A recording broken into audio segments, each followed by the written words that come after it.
11절 말씀입니다. 사도행전 1장 11절 제가 읽도록하겠습니다. 이르되 갈릴리 사람들아 어찌하여 서서 하늘을 쳐다보느냐 너희 가운데서 하늘로 올려오신 이 예수는 하늘로 가심을 본 그대로 오시리라 하였느니라. 아멘. 시어들에게 귀한 말씀을 전해주신 목사님 소개하겠습니다. 군산 안디옥교회 원로 목사님이신 김정식 목사님이십니다. 나오셔서 갈릴리 사람들아 라는 제목으로 말씀을 전해주시겠습니다. 나오실 때 박수로 환영해 주시기 바랍니다.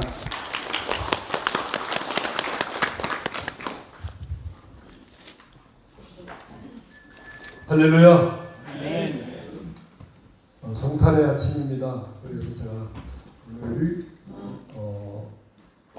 어린 시절에 불렀던 노래 아시죠? 한일종이 네, 그 찬양하겠습니다.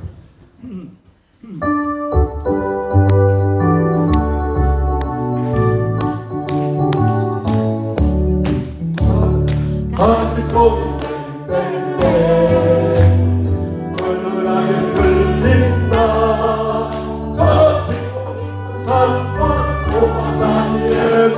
한일종이 울린다. 한일종이 멀리 멀리 터진다. 저 바닷가에 사는 거우들에게도 한일종이 울린다. 3절 한일종이 새록새록 들린다. 새록새록 들린다.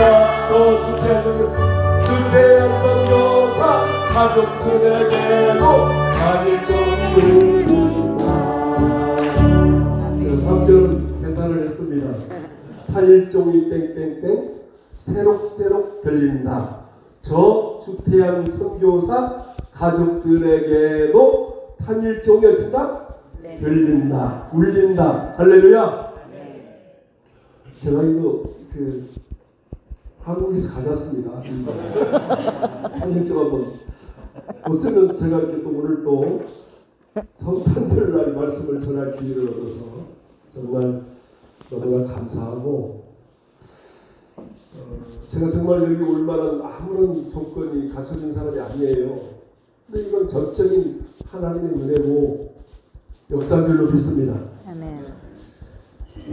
제가 우리 김동원 선교사님은 2002년도 치앙마이에 선교대학원 때 비전 트립을 가셨어요. 그때 목사님 내림이 얼마나 열심히 섬기고 그때 그 수준을 제가 지금 기억나는 것은 우리 한국에 한 60년대 정도뿐이 안 가게 시골 마을을 갔는데 그런 곳에서 우리 김동원 선교사님께서 얼마나 열심히 선교를 하시는지 굉장히 많이 감동을 받았어요. 그리고 22년이라는 세월이 흘렀습니다. 근데 어떻게 저를 생각하고 불러서 제가 멀리 군산에서 여기까지 왔습니다만은 우리 선교사님을 통해서 제가 많은 고민을 했어요. 내가 오늘 말씀 잘못 전하면 선교사님 저를 강사로 초빙했는데 망치는 것이다.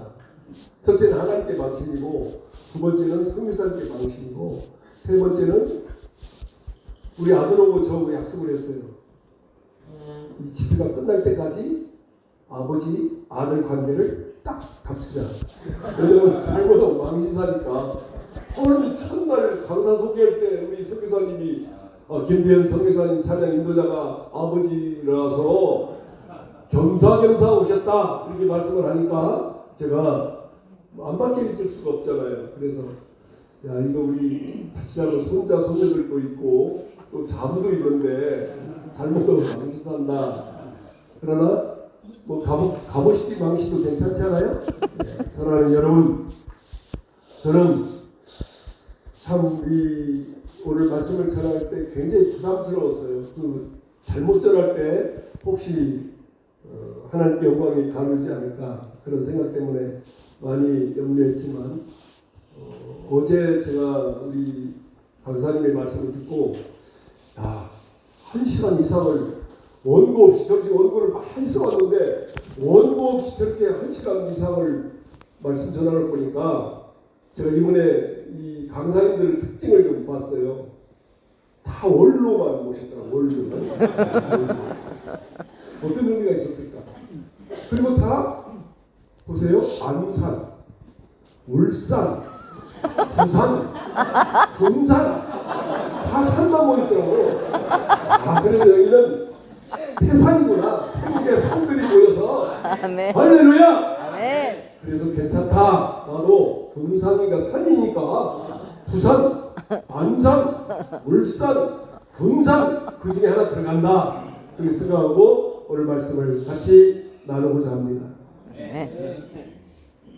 사도행전 10장에 보면 베드로가 이방인 집 고넬료 집에 갑니다. 가고 싶은 거 아니죠. 서로 기도하는 중에 한 사람이 봤습니다. 그래서 욕바에 있는 베드로가 고넬료 집에 갔을 때 고넬료는 일가와 가까운 친구들을 전부 모아놓고 기다렸습니다. 그때 한 말이 있어요. 어찌하여 나를 부르느냐? 그랬을 때 내가 부름을 사양치 않고 왔다라고 베드로가 고백을 해요. 그때 베드로한테 또 어떤 말을 합니까? 오셨으니 잘하였나이다. 이렇게 인사를 합니다. 절을 하면서. 옆 사람은 인사 한번 했어요. 오시기를 참 잘했습니다.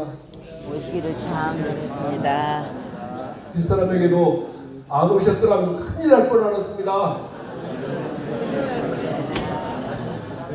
저는 어젯밤에도 우리 그 목사님 설교 들으면서 저런 설교 내가 안 왔으면 어떻게 들었을까? 그런 생각을 했어요. 그래서 계속 이분이 어떤 말씀을 전할까 제가 보니까 어제는 요셉의 어떤 중보, 내일은 오늘 저녁에는 다윗의 중보, 마지막 날은 아브라함의 중보. 계속 그들을 하나님이 어떻게 들어쓰셨는가, 그들 속에 예수님이 어떻게 계셨는가, 그런 부분을 말씀을 계속 전할 것 같아서 저도 모처럼 왔는데 이렇게 좀 구경도 하고 그래야 되는데 그럴 생각을 아예 처음부터 올 때 접었습니다. 나도 이번에 수련회를 참석한다. 첫 시간부터 끝 시간까지 놓치지 않고 새벽이든 오전이든 오후든 밤이든 계속 말씀을 드려야 되겠다. 그런 심정으로 저는 지금 참여를 하고 있습니다. 사랑하는 여러분, 제가 지난 달에 애기봉에 있는 그 부대를 임원 갔었습니다. 총이 군선교회에서 했는데 거기에 뭐라고 부대에 글자를 쓰려면 소지, 증매 이런 말이 있었습니다. 부르면 곧 달려온다는 것입니다. 아브라함을 하나님 불렀을 때 이것 계산하고 저것 계산하고 가지 않았습니까? 믿음으로 갔다라고 히브리 11장 8절은 믿음으로 아브라함은 갈 바를 알지 못했으나 순종함으로 갔다고 했습니다. 사랑하는 우리 선교사님들도 이 자리에 오신 것이 하나님의 은혜로 왔고 하나님이 불러서 이 자리까지 오신 줄로 믿습니다. 그래서 오늘 본문에 오늘 하나님께서 이 귀한 시간에 갈릴리 사람들아 이런 제목으로 제가 말씀을 증거하게 되겠는데요. 이 갈릴리는 우리가 유대를 팔레스타인에 보면은 3지역으로 나누지 않습니까? 유대와 사마리아, 저 위쪽 지역 갈릴리라고 나누고 있습니다. 갈릴리도 하부가 있고 상부가 있습니다. 어떻게 보면 보잘것없는 동네입니다. 알아주지 않는 동네예요. 그럼에도 주님은 거기에서 공생의 기간을 보내시고 거기서 많은 제자들도 불러냅니다. 왜 주님은 그런 지역에 가셔서 복음을 전했을까? 여러분께서 이 태국은 어쩌면 불교의 국가에 정말 기독교가 접하기 어려운 지역에 여러분들이 오셔서 지금까지 얼마나 땀 흘리고 수고를 하고 애를 쓰십니까? 제가 가장 사용하는 용어 중에 두 단어가 어려운 것이 있어요. 하나는 존경이라는 단어입니다. 어떤 분은 존경하는 거 아무나 다 존경한데 저는 그 말을 사용하기 어렵고, 또 하나는 헌신이라는 말을 사용하는 저는 꺼려합니다. 왜?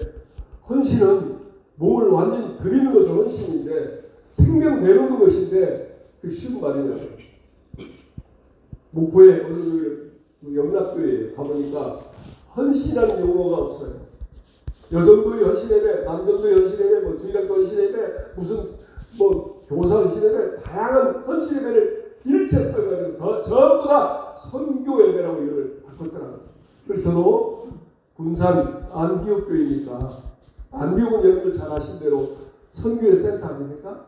그래서 제가 거기 갔다 와서 전부 명칭을 여전도의 여선교회, 남선교회 모든 것을 선교라고, 그리고 헌신예배도 전부 없애고 선교예배라고 이름을 그렇게 전부 붙여서 지금까지도 사용했습니다. 성경의 전체가 선교 아니겠습니까? 그래서 저는 나름대로 목표 철학을 첫째 선교다, 둘째 지역사회와 함께가는 복지다, 세 번째는 이 두 바퀴를 굴려가려면 영성이 있어야 된다. 영성이 없이 어떻게 선교할 수 있고 영성이 없이 이 지역을 어떻게 복음화를 시킬 수 있겠느냐. 그래서 제가 선교 대학을 그래서 갔던 것입니다. 1월로 정립을 하고, 그래서 또 사회복지학을 1급을 취득하기 위해서 공부를 했고, 영성을 기르기 위해서 수많은 세미나를 정말 많이 다녔습니다. 그런데 오늘도 목표가 다 끝나게 되었습니다. 제가 4년차, 은퇴 4년차에 이르렀습니다. 그러면서 4년차에 이르렀지만 저는 다른 분들은 다음 주에는 지긋지긋한 목표, 성경 모든 그 서류 책들을 전부 다 버리는데 저는 전부 다 다시 서재를 사무실 하나 내가지고 서재에다가 전부 책을 보았습니다. 그리고 공부를 했습니다. 하나님께서 놀랍습니다. 저를 우리 모교가 담임 목사님 없는데 거기서 초청이 왔습니다. 제발 우리 교인 와서 도와달라. 가서 제가 2년 반 동안 작년 말까지 제가 목회 21년 5월부로 제가 5월 1일 날 원로공사 추대를 했는데 그 이후에 제가 가서 목회를 또 다시 하게 됐습니다. 7월 첫 주부터 하는. 거기 끝나고 오니까 또 하나님께서 저를 우리 군산 지역에 또 우리 노이 산하에 비어있는 교회가 있었습니다. 담임 목사가 없었습니다. 거기서 오라고 초청을 받았습니다. 우리 회장님이 소개를 지금도 목회가 끝나지 않고 계속 이어간다는 말씀을 했는데, 그래서 제가 다시 지금은 그 교회에서 시무하고 있습니다. 참 이런 걸 볼 때 하나님이 들어 쓰시는 거, 요셉이 가는 곳마다 어땠습니까? 아까 뭐 불통이 아니라 형통케 하나님이 하신 것처럼 하여간 요셉은 복덩이였어요. 가는 곳마다 하나님이 그를 들어 쓰시는데 얼마나 귀하게 존귀하게 쓰셨습니까? 우리 선교사님들 뭐 동부든 남부든 동북부든 북부든 어느 지역에 가시는 곳마다 역사가 일어나길 주님으로 축복합니다. 아멘. 축복합니다. 아멘. 하나님이 들어 쓰시는데요, 놀랍습니다. 생각지 않은 기적들이 일어나는 거예요. 그래서 저는 그런 은사도 없는데 어찌 하나님이 이렇게 들어 쓰시는지 저도 놀랄 때가 너무나 많아요. 아, 은퇴가 끝이 아니구나. 은퇴 후에도 하나님을 위해서 멋지게 살아가는 방법이 여러 가지 있구나. 그래서 저는 나름대로 아까 목회 철학을 얘기했지만 그런 마인드로 제가 목회를 했고, 또 제 아들 결혼 때 제가 주례했습니다. 큰아들 주례를 하면서 이런 얘기를 했어요. 신랑 신부 잘 사는 가정대. 잘 사는 것이 뭐냐? 보통 우리는 잘 산다는 개념을 경제적으로 부유하고 뭐 직장이 좋고 뭐 이러면 철밥통이면 아주 잘 사는 줄 아는지만 그게 아니야. 잘 사는 것은 바르게 사는 것이야. 한번 받아서 잘 사는 것은 사는 것은 무엇이다? 바르게 사는 것이다. 바르게 사는 거야. 바르게. 많은 사람들이 바르게 살려고 합니까? 적당히 살고 어디 눈도 속이면서 살고 그런 경우가 많잖아요. 어떻게 보면 바르게 산다는 말은 정직하게 산다 그런 표현도 될 수 있습니다. 그래서 제 이름대로 저는 김정식이니까 모든 일을 정식으로 살아야 돼. 제가 조금만 픽 살면 정식이 왜 그래요? 정식으로 살아야 돼. 얼마나 지탄을 받는지 몰라. 그래서 우리 아버님이 저희 집안에 학년을 따라쳤잖아요. 본래 술자 학년입니다. 지율술, 술자 학년이에요. 그래서 우리 형님네도 보면 동술이, 석술이, 기술이, 백술이, 문술이. 또 우리 내 밑에 동생도 둘 다가 목사인데 광술이, 명술이. 저만 정식, 그래서 수리수리, 마술이. 저만 정식으로 우리 아버님을 호적에부터 올리는 거예요. 다 동생들도 술자하는, 심지어 우리 누님이 계신데 누님 이름도 술려. 학년을 따라 제가 술려요. 근데 저는 조정정자를 쓰고 시월 시자를 썼습니다. 이래봬도 제가 지금 청와대에 있어야 돼요. 조정에 있어야 합니다. 그런데 하나님께서 청와대 가봤자 5년도 못 있고 나올 때가 많아요. 그렇지 않습니까? 근데 저는 만 70, 우리 합동교단은 71세 전까지 하니까 그렇게까지 하고 그 후에도 또 이렇게 하나님이 계속 저를 들어 쓰시는 걸 볼 때, 야, 정말 우리 아버님이 이름을 참 잘 지셨구나. 근데 좀 불편할 때는 그런 부분이에요. 바르게 살지 못할 때. 여러분은 어떻습니까? 정말 바르게 살고 계십니까? 아니면 남들 부러워서 교회가 사이즈가 크고 무슨 뭐 큰 뭐 돈이나 벌고 또 무슨 뭐 자녀가 뭐 출세하면 그것이 잘 사는 걸로 그렇게 생각하고 계십니까? 저는 그렇게 생각하지 않습니다. 이거 하루를 살더라도 바르게 살아는 거예요. 정직하게 사는 겁니다. 네? 요즘에요, 정식이란 말이 언제 가르쳐주냐면 직원을 뽑을 때 정식 직원이 적어졌더라고요. 정식 직원이 아니면 알았지. 또 하나는 우리 아들한테 제가 조리할 때 그랬습니다. 아들아, 잘 사는 가정은 존경받는 가정입니다. 존경받는 게 살아. 그럼 제가 아까 사용한 존경이란 말이 어렵다 했잖아요. 우러러 보면 존경이 뭐예요? 우러러 보는 거잖아요. 그런 삶을 살아. 손가락 쳤다가. 근데 대부분 우리는 살았을 때는 나름대로 존경받으면 살 수 있어요. 적어도 우리 용사님은 36년을 개척해서 목표를 하시다는데 저는 34년 했습니다. 우리 목사님보다 좀 덜 개척해서 34년. 끝난 후에도 존경받는 목사가 돼야지. 대부분 우리 선배들 보니까 끝날 때 아름답지 못합니다. 왜 그래요? 다 뭐가 연결되냐면 이거도 연결됐어요. 적대진다. 왜 안 주냐? 이런 문제로 그동안 쌓았던 모든 명예고 모든 것은 전부 다 하루아침에 공중탑이 무너진 걸 저는 많이 봤습니다. 총장을 지내고 무슨 뭐 총장을 지내고 무슨 뭐 이사장을 지내고 화려한 이력들이 한꺼번에 순간에 몰락되는 그런 일들을 많이 봤습니다. 죽어서도 존경받는 사람 돼. 살았을 때만 존경받는 사람이 아니야. 저희 군산에요. 1892년 12월 4일 날 미국에서 유니온 신학교를 법대를 졸업하고 유니온 신학교를 나왔던 전통 선교사님이 우리 군산에 최초로 오셔서 복음을 전했던 분입니다. 근데 그분은 43살에 죽었어요. 아들 셋도 풍토병에 걸려서 다 죽었습니다. 군산에서. 야, 본인도 폐렴에 의해서 세상을 떠났지만 그러나 지금이 132년 흘렀습니다. 세월이. 그럼에도 불구하고 우리 군산에서는 그분의 얼을 기리기 위해서 그분의 표지성을 만들고 그분의 선교센터를 이번에 벌리기 위해서 시에서 큰 업적을 남기는 그런 일을 했습니다. 무슨 의미입니까? 돌아가신 뒤에도 세상을 떠나는 후에도 존경받는 사람으로 남는 거야말로 아름다운 일이다. 사랑하는 여러분, 여러분은 어쩌면 여러분들 지역에서 선교하는 그 선교 자체가 존경받는 이름인 줄로 믿습니다. 왜냐? 본토, 지척, 아비집 다 떠났잖아요. 저기 오는데 12시간 걸렸습니다.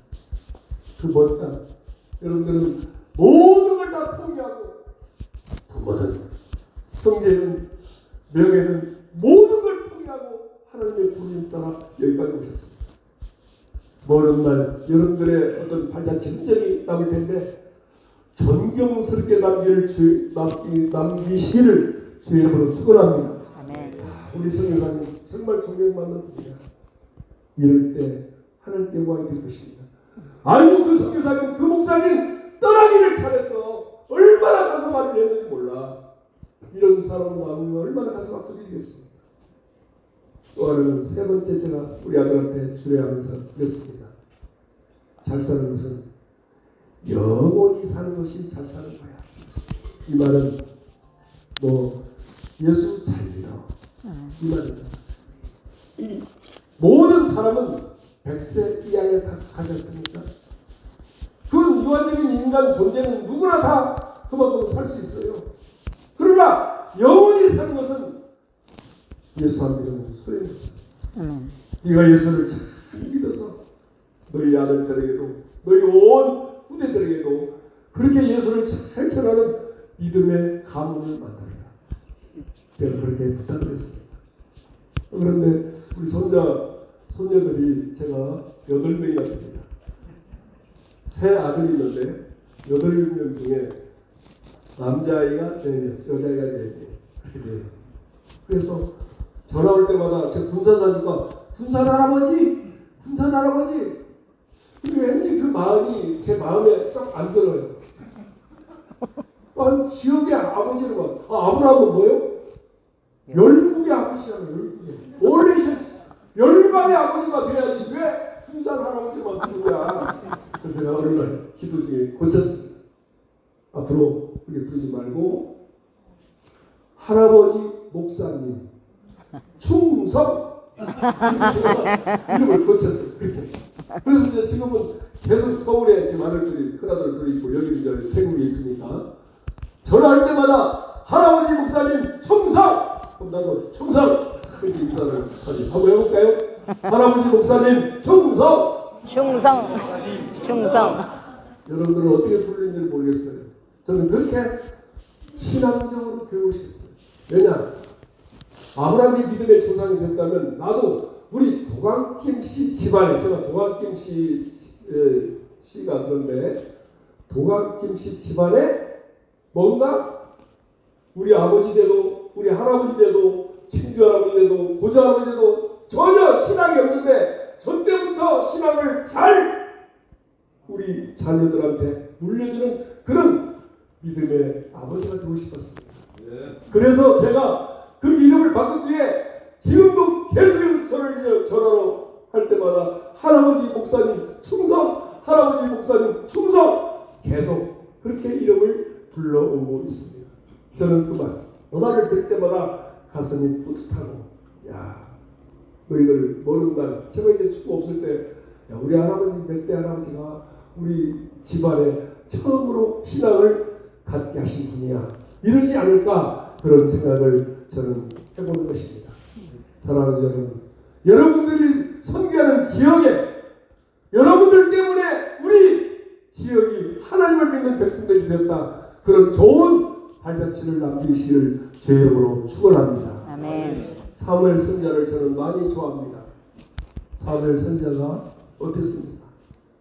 그의 말년에 사무엘상 12장 1절에서 5절까지 보니까 이런 고백을 합니다. 내가 이제 머리가 휘어지고 나이가 들고 이제 떠날 날이 얼마 안 돼서 고별 설교를 하는 겁니다. 소나소감들 내가 누구의 소를 빼앗아 본 적이 있느냐? 취해본 적이 있느냐? 나귀를 취해본 적이 있느냐? 내가 누구를 속여본 적이 있느냐? 내가 누구를 압제해본 적이 있느냐? 내가 눈을 흐르게 하는 뇌물을 받은 적이 있느냐? 그런 고백을 합니다. 내가 왕 앞에서도 백성들 앞에서도 우리 자식들 앞에서도 그런 일이 있으면 한번 찾아내보시오. 제가 그 말씀을 한 4, 5년간을 새벽 예배 마치고 계속 묵상했습니다. 왜냐하면 제가 이렇게 시골에서 이렇게 지방에서 있지만 우리 나름대로 총회를 좀 하게 기회를 얻었습니다. 총회 재판국장을 했어요. 그 자리는 황금알을 낳는 자리 하더라. 그래서 저는 그 정말 무서웠어요. 내가 황금알을 잘못 낳으면 나는 내 발자취를 어떻게 남길 것인가는 두려웠습니다. 정말 그래서 3월상 12장 1절에서 5절을 계속 새벽기도를 마치고 그 말씀을 읽고 묵상하고 그러기를 4, 5년간을 계속했습니다. 그때 주신 교훈이 그거였습니다. 너 재판국장으로, 멸류부장으로, 동대전 너희 분리위원장으로, 네가 전국시민학교 학장으로, 너 나름대로 명예를 가졌다고 하지만 너 내 앞에서 바르게 해. 그래서 저는 정말 그 말씀을 들고 떨림으로 말씀을 듣고 나름대로 정말 제가 먼 날, 그 지금도 총이나 어려운 받으면 항상 저를 국장님으로 칭호를 해줍니다. 왜냐? 바르게 역대 재판, 지금 109위 총입니다. 총이가 109위 총인 가운데 가장 아름다운 발자취를 남긴 사람이 누구냐? 그런 얘기를 주고받는 경우가 있었습니다. 그래서 우리 인생은 호사요피 아시죠? 호랑이는 죽으면 가죽을 남기지만 사람은 죽으면 이름을 남긴다는 듯이 어떤 발자취를 남기고 살아야 할 것인가 많이 고민을 하면서 저도 목표 45년째입니다. 지금 끝난 게 아니에요. 리타이어입니다. 타이어를 다시 바꿔가지고 지금도 현 시부 목사는 다름없이 하고 있습니다. 제가 오늘 성탄 예배도 다른 목사한테 맡겨놓고 정말 고민했어요. 성탄 예배 때 하필이면 오라고 하냐 이거 어떻게 하라고 많이 고민을 했어요. 그래서 하나님 어떤 뜻이 있지. 저는 모든 걸 다 포기하고 이제 여기 와서 이 시간 성탄 예배를 드리니까 어제 밤부터 얼마나 제 일생에 의미 있고 뜻 있는 정말 이 24년도 성탄절이야말로 일생에 가장 잊을 수 없는 아름다운 성탄의 절이 된 줄로 믿습니다. 아멘. 사랑하는 여러분, 저와 여러분들은 언젠가는 떠나야 하잖아요. 디모데후서 4장 7절에서 9절 8절까지 보면 그러잖아요. 전제와 같이 내가 떠날 기한이 가까웠으니 선한 싸움 싸우고 달려갈 때를 마치고 믿음을 지켰으니 이제 후로는 의로우신 재판장께서 의의 면류관을 주실 텐데 나뿐 아니라 주의 나타나심을 사모하는 모든 자들에게도 주신다겠습니다. 내가 장차 앞에 주님 앞에 설 때에 어제 우리 목사님 말씀 중에 이게 뭘 했다고 중요한 것이 아니라 장차 주님 앞에 설 때에 어떤 모습으로 세할 것인가. 정말 이게 저는 많이 고민스러웠습니다. 그래서 저는 이런 고백을 하려고 했어요. 주님 앞에 내가 이제 마지막 인생의 끝날 무렵에 주님 앞에 설 때 주님 저는 교회를 개척해서 정말 피 없이 눈물 없이 갈 수 없는 이 길 주님께 하나 드리려고 왔습니다. 유명한 토틀리안 초대 교부는 교회란 순교자의 피의 씨앗이다. 이런 고백을 했지 않습니까? 사도행전 20장에 보면 그 에베소에 있는 장로들을 초청해서 바울이 고별 설교를 할 때 그런 얘기 하잖아요. 감독자를 삼으신 목적은 피로 세우신 하나님의 교회를 여러분들에게 맡긴 것이다. 그러니 잘 감독을 해야 된다. 그런 부탁을 사도행전 20장에서 바울이 에베소에 있는 장로들을 초청해서 그런 말을 했습니다. 그러듯이 정말 하나님 앞에서 장차 설 때 어떤 모습으로 살 것인가 그런 고민을 많이 했습니다. 그래, 네가 내 몸된 교회, 여러분 교회 하나 세우는데 얼마나 여러분 한 영혼 구하는 게 쉽지 않잖아요. 더욱 선교 지역에서 불보 지역에 그 교회를 세워서 하나님께 영광을 돌린다는 게 쉬운 일입니까? 어제 우리 목사님 설교 들으니까 저는 완전히 아무것도 아니더라고요. 산전, 수중전, 공중전. 어떤 분은 문막교회 처음 강원도의 문막교회 목사님은 교회를 다쳤는데 빚쟁이들이 많아가지고 위에서 떨어져 그렇게 갈라했대요. 얼마나 고민스러운 일이겠어요. 근데 게다가 불이 났대요. 교회가 설상가상. 그래서 어떻게 했느냐, 그분이 고백하는 말이 화생방정도 치렀습니다. 그래서 화생방정을 치렀대요.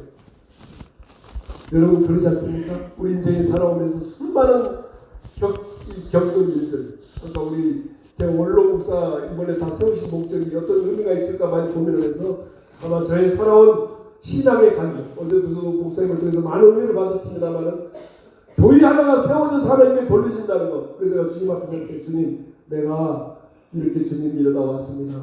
이거 하나뿐이 말할 것이 없었어요. 그런데 제가 우리 구산동에서 목회를 하다가 어느 교회가 교단을 탈퇴하고 재산도 가져가만 했어요. 근데 목사 면접을 했어요. 제가 국장을 하면서. 그런데 재산을 찾을 길이 없어요. 우리 총연법으로도 찾을 수가 없어요. 할 수 없이 사회법정에 고발을 했습니다. 고소를 했습니다. 그랬는데 1심에서 각각 판결을 받았어요. 아니 어떻게 세워진 교회인데 이걸 넘겨줄 수 있느냐. 그래서 다시 상고를 했습니다. 그걸 찾아야 되겠다. 제가 환수위원장을 했습니다. 그래서 이제 그 교인들을 모시고 고등법원까지 가서 어느 날 10월 23일로 기억이 납니다. 어떤 일이 있었느냐. 원고 그 변호인, 피고 변호인. 피고 변호인이 변론하는데 사실과 안 맞는 변론을 하는 것입니다. 그래서 제가 저도 모르게 앞에 딱 이렇게 정장을 하고 우리 교인들 이제 뒤에 있었고 우리 교인도 아니에요. 그 헤브론 교회라고 헤브론 처치인데 아메리칸 다운 지역에 있는 군산에 그 교회인데 그걸 가져간 거예요. 그래서 제가 그 교인들을 모아가지고 우리 노예에서 결정이기 때문에 환수위원장을 하면서 앞에 앉아서 돈을 들었어요. 재판장님, 부장 판사님, 방금 피고 변호인이 변론하는 것은 사실과 너무나 맞지 않습니다. 그 자리는 처음 경찰이 있어서 누가 말도 못하게 해요. 숨소리도 크게 쓰면 안 될 정도로 그런 분위기입니다. 그런데 그 부장 판사님이 제 말을 그래요? 그래서 교인들이 많이 오셨습니까? 오히려 들어줬습니다. 그래도만 딱 어떤 말씀을 하면 12월 24일 어제네 12월 24일 결심 공판을 하겠습니다. 딱 선언을. 그때 딱 느끼는 게 제가 뭐 느꼈냐면 야 성탄 선물로 하나님이 이 교회를 다시 회복시켜 주겠구나. 딱 애가 오더라고요. 그러자 우리 변호사님을 샀는데 우리도 나가면서 저한테 그럽니다. 목사님이 탄원서를 써줬으면 좋겠습니다. 그런 말을 하는 거예요. 그래서 제가 그날 집에 돌아와서 새벽 예배를 하고 제가 뭐 법대도 안 나온 사람이에요. 나름대로 썼습니다. 그랬더니 그 탄원서가 대법원까지 올라간 거예요. 12월 24일 날 하나님께서 승소 판결을 내려서 그 헤브론 교회를 다시 찾는데 불과 얼마 안 걸리고 대법원 판결까지 나와서 그 교회를 찾았습니다. 그때 제가 마음속에 그런 마음을 가졌습니다. 하나님, 제가 하나님 앞에 설 때에 이제 바로 잃어버린 교회를 하나님께 들을 수 있는 기회를 주셨으니 감사합니다. 이것밖에 없습니다. 제가 그런 고백을 했어요. 제가 그때 심정을 어땠냐면 사무엘상에 나오는 다윗이 기름 받고 그 사울하고 블레셋과 싸울 때 그런 고백을 하잖아요. 어린 나이였지만 제가 아버지 양을 지킬 때 사자나 곰이 와서 해치가면 내가 수염을 잡고 늘어지고 발에서 입에서 그 어린 양을 아버지 양을 다 찾아왔습니다. 그러니 나를 보내주십시오. 그런 심정을 저한테 줬습니다. 주님의 피로 각주 세우신 교회를 내가 이제 포기할 수 없습니다. 어떻게든지 찾을 수 있도록 힘을 주십시오. 그렇게 기도하면서 일을 하니까 하나님이 도와주셔서 승소 판결을 얻어서 얼마나 우리 노예에서 막 잔치가 벌어졌습니다. 그 두 가지를 제가 주님 앞에 제가 주님 앞에 드릴 것은 바로 개척교회를 해서 하나님 앞에 드리는 것이고 또 하나는 잃어버린 교회 다시 찾아서 하나님께 드리는 것입니다. 그리고 이제 없는 줄 알았어요. 그런데 아까 제가 말씀드린 대로 우리 모교가 목회자 한 번이 잘못 오면 완전히 8년 동안 있으면서 바닥을 친 거예요. 그리고 교인들이 막 아우성인 거예요. 이거 우리 교회 살려달라. 근데 이제 저를 불러가지고 가서 그 교회를 다시 회복시키고 후임 목사님을 모셔놓고 지금 교회가 잘 정상 2년 반 동안 제가 못 드렸습니다. 다시 회복시켰습니다. 이번 우리 주제가 성숙에서 부흥을 오듯이 다시 회복해서 부흥의 불길이 붙는 그런 우리 모교가 됐습니다. 그래서 제가 그렇게 얘기했어요. 하나님, 내가 이제 세 번째 주님 앞에 보고 올 것이 저 무너져가는 교회를 다시 일으켜서 주님께 드릴 수 있습니다. 이 한 가지를 또 말씀드릴 수가 있습니다. 그런데 그리고 이제 보고 올 것이 없는 줄 알았어요. 그런데 또 다시 제가 와서 작년 말에 왔는데 금년 4월 첫 주부터 지금 제가 심호하는 군산 영광교회에 저를 홀을 했습니다. 그래서 제가 지금 거기서 새벽 예배, 주일날 오전 오후 수요 예배, 신방 모든 일을 지금 은퇴 후에도 할 수 있는 길을 주셨어요. 할렐루야. 여러분, 은퇴 후가 끝난 것이 아닙니다. 하나님이 어떻게든지 쓰임받는 일을 하면 여러분들이 최선을 다해서 믿음으로 살면 하나님께서 함께 해줄 줄 믿습니다. 제가 좋아하는 선고 중에 이런 선고가 있습니다. 두로를 듣죠. 아십니까? 두려워하지 말라. 내가 너와 함께하지 말라. 함께합니다. 놀라지 말라. 나는 내 하나님이 되리라. 또 내가 너를 굳세게 하리라. 참으로 너를 도와주리라. 참으로 나의 의로운 손으로 너를 붙들리라. 이사야 41장 10절에 보면 그런 말씀이 있습니다. 그래서 정말 두려운 것이 없어요. 놀라운 것이 없어요. 하나님이 함께만 하시면 항상 모든 일을 할 수 있다. 아멘. 하면 된다. 아멘. 해보자. 우리 아내만 해보잖아요. 다른 사람들 아무도 안 해. 다시 할 수 있다. 할 수 있다. 하면 된다. 하면 된다. 해보자. 해보자. 아멘. 아멘. 5명이 안 돼. 저는 그래서 우리 교회도 이렇게 세 집이 있는데 1군단, 2군단, 3군단. 여기 1군단. 할 수 있다. 할 수 있다. 하면 된다. 하면 된다. 해보자. 해보자. 아멘. 아멘. 자, 2군단. 시작. 아이고. 3군단. 시작. 할 수 있다. 하면 된다. 해보자. 할렐루야. 마음에 들어, 마음에 들어. 나폴레옹이 자기 사전에 불가능이라는 어떤 말을 좀 기독교적인 것이 아니지만 저 나름대로 순복음 조인기 목사님이 세 가지 마인드를 가지고 목표를 했다고 합니다. 파지티비티. 모든 것은 가능적으로 생각합니다. 두 번째는 파시블. 모든 것은 불가능이 없다. 이게 다 능력 있게 할 수 있다. 얼마든지 할 수 있다. 세 번째는 액티비티. 적극적으로 하면 됩니다.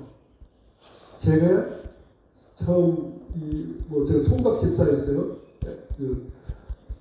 학생 때부터 제가 교회를 나가가지고 총각 때 서리 집사 됐는데 그때부터 저는 지금까지 한 번도 새벽 예배나 다른 길을 걸어본 적이 없는 것 같아요. 정식으로만 걸었습니다. 할렐루야. 그러면서 제 생각에는 믿음 안에서 할 수 있거든. 무슨 말이냐. 믿는 자에게는 능치 못할 일이 없다고 마가복음 9장 23절에 제자들이 벌벌벌 떨고 귀신 하나 못 쫓아냈지만 예수님은 할 수 있거든. 무슨 말이냐. 믿는 자에게 능치 못할 일이 없고 기도 위에는 이런 이유가 나갈 수 없다고 마가복음 9장 29절에 말씀했는데 왜 못하냐. 저는 생각을 완전히 바꿨습니다. 할 수 있다. 하면 된다. 해보자. 근데 교회에서 재직회나 해보면 노인 때나 총이 때나 의장 그거 못 옵니다. 안 됩니다. 할 수 없습니다. 너무나 이론적이고 논리적이고 합리적이고 과학적이고 이성적이고 이런 식으로만 모든 걸 사안을 보는 것입니다. 그러나 믿음으로 보는 것은 할 수 있다. 하면 된다. 아멘. 해보자. 해보지도 않고 안 된다. 그런 사람들 많이 있어요. 그러나 우리는 늘 세 가지 생각. 할 수 있다. 가능적인 생각. 적극적인. 그래서 저는 제 이 별명이 두 가지가 있는데 하나는 패션입니다. 열정적으로 모든 일은 열정적으로 하는 거예요. 제가 지금 나이가 꽤 됐잖아요. 그럼에도 항상 저는 29입니다. 10대는 19이라고 20대가 명품이라 명품. 그래서 이왕이면 명품 인생으로 살고 싶어서 나는 항상 29번을 멈추는 거예요. 세팅을 시키는 거예요. 그래서 늘 생각도 젊게, 그래서 늘 모든 일을 가능적으로, 긍정적으로, 적극적으로 하면 하나님께서 얼마든지 들어 쓰실 줄로 믿습니다. 그러므로 저와 여러분들도 늘 생각할 때, 아까 제가 주럴부터도 얘기했지만 제가 좋아하는 성구 가운데 또 이런 구절이 있습니다. 우리가 이 보배를 질그릇에 가졌으니 심히 큰 능력이 하나님께 있고 우리에게 있지 아니하면 알게 하려 합니다. 우리가 사방으로 우겨쌈을 당하여도 쌓이지 아니하며 답답한 일을 당하여도 낙심하지 아니하며 박해를 받아도 버림받지 아니하며 거꾸리됨을 당해도 망하지 아니하니라. 그래서 제가 욱답 바꿔로 했어요. 욱답 바꿔. 첫째로 욱답 바꿔. 시작. 묵답 바꿔. 제가 매우 우겨쌈을 당하여도 쌓이지 아니하며 답답한 일을 당하여도 낙심하지 아니하고 그 다음에 박해를 받아도 버림받지 아니하며 겉구트림을 당해도 망하지 않는다. 여러분이 그런 신앙이 여러분 안에 있습니까? 조금 뭐하고 안 돼, 힘들어, 못 오겠어, 이 지역 아닌가 봐, 포기하지 않습니까? 낙심하지 않습니까? 로마서 8장 35절에 누가 우리를 그리스도의 사랑에서 끊으리요 환난이나 곤고나 박해나 기근이나 적신이나 간이나 위험이나 내가 확신하노니 사망이나 생명이나 천사들이나 현재일이나 장래일이나 능력이나 높음이나 깊음이나 다른 어떤 피조물에도 우리 주 그리스도의 안에 있는 하나님의 사랑에서 어째요? 끊을 수 없느니라. 믿습니까? 옆 사람이 하나님의 사랑에서 끊을 수 없습니다. 끊을 수 없습니다. 적어도 이런 정도의 여러분들이 어떤 선교 정신이 아니면 여기까지 못 오셨겠죠. 바울은 그런 심정을. 그 무엇도 어떤 것도 어제 우리 목사님 말씀 우리가 직접교회가 장난이 아니에요. 뭐 목회는 펴는 것이 아니잖아요. 목회는 어떤 분은 목회가 뭐냐? 가슴앓이라고 하더라고. 가슴앓이. 말하고 금방 변명하고 싶지만 다 참아야 돼요. 마치도 이사야 53장 7절에 우리 예수님께서 도시장으로 끌려가는 참잠한 양같이 털 깎는 자 앞에서 참잠한 양같이 다 참고 견뎌내야 하는 것이 목회듯이 선교도 똑같다고 생각합니다. 여러분들이 어떻게 다 하고 싶은 말 하면서 살 수 있습니까? 그럴 수 없잖아요. 저와 여러분들은 어떤 상황이 와도 하나님만 믿고 믿음으로 나갈 때 하나님이 도와주실 줄 믿습니다. 아멘. 고린도서 6장 9절에 우리는 속이는 자 같으나 참되고 무명한 자 같으나 유명한 자요 죽은 자 같으나 보라 우리가 살아있고 징계를 받은 자 같으나 죽임을 당하지 아니하고 근심하는 자 같으나 항상 기뻐하고 가난한 자 같으나 많은 사람을 부유하게 하고 없는 자 같으나 모든 것을 가진 자로다. 아멘. 할렐루야. 아멘. 저는 개척교회도요. 어디 우리 아내 어디 가면 목사님은 개척교회 목사님 안 같아요. 사모님 개척교회 사모님 안 같아요. 아주 부티가 나고 뭐 있는 사람 같아. 대풀이 아무것도 없는데. 그랬어요. 왜? 이 말씀 때문에. 당당하게. 지금도 그렇습니다.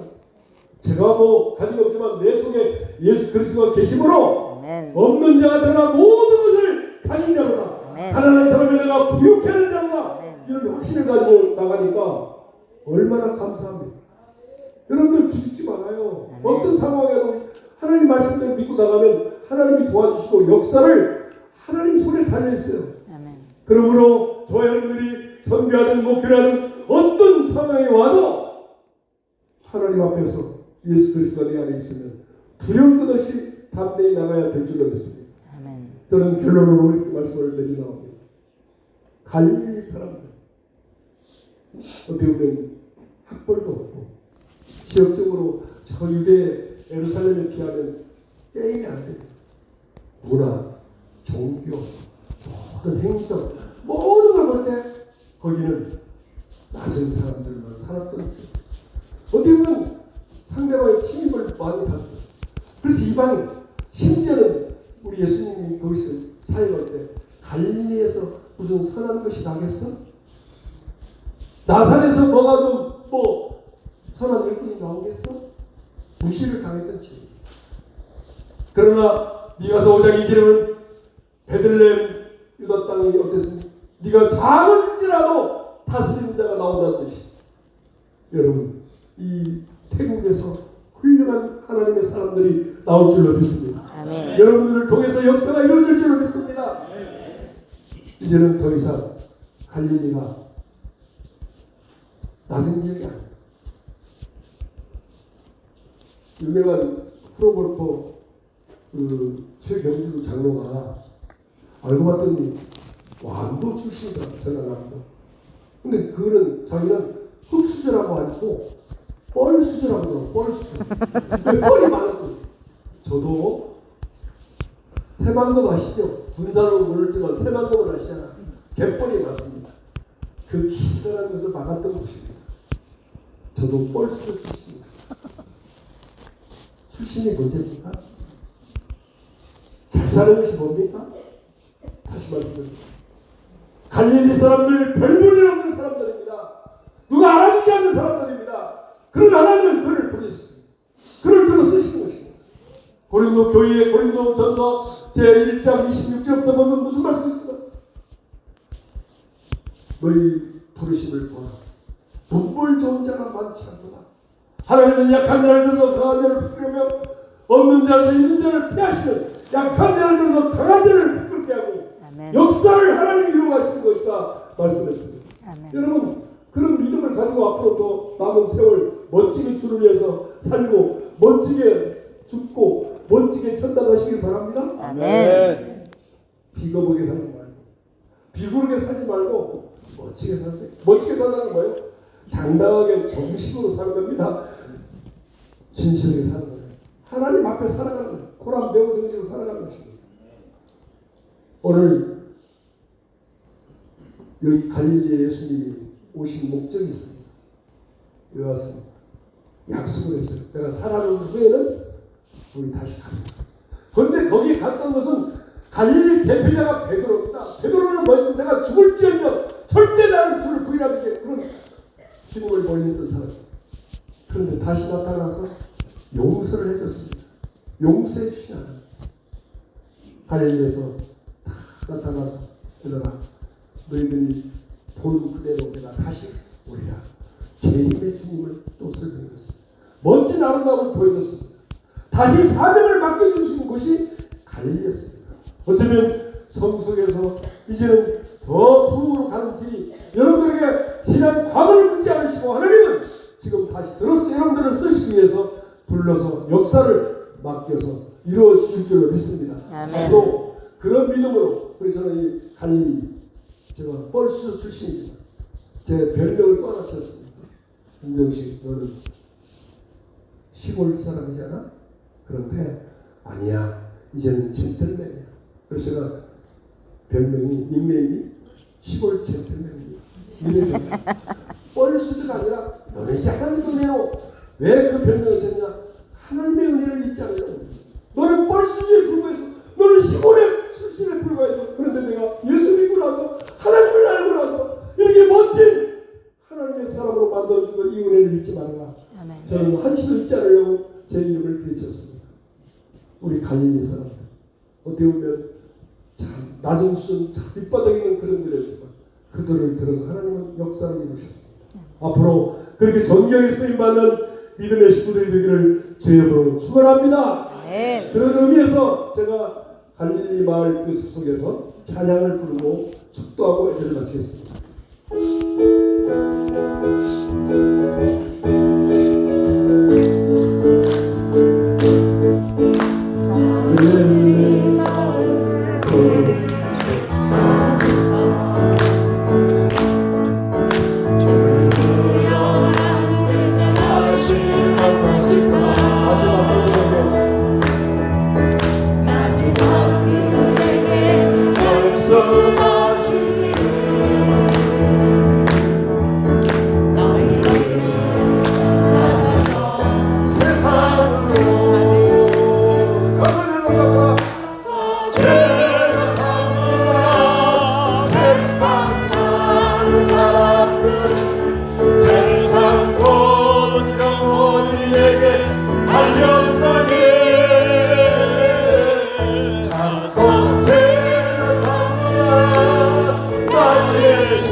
후렴만 다 같이 일어나셔서 후렴만 내게 달렸나니 거기를 자기 이름을 정식이에게 달렸나니 알겠습니까? 하나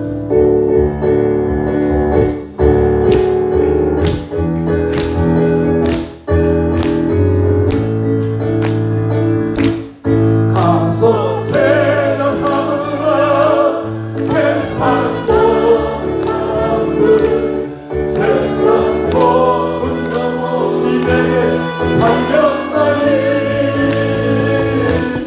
가서 죄나 삼으라 나의 일을 하는지라 내가 너희와 항상 함께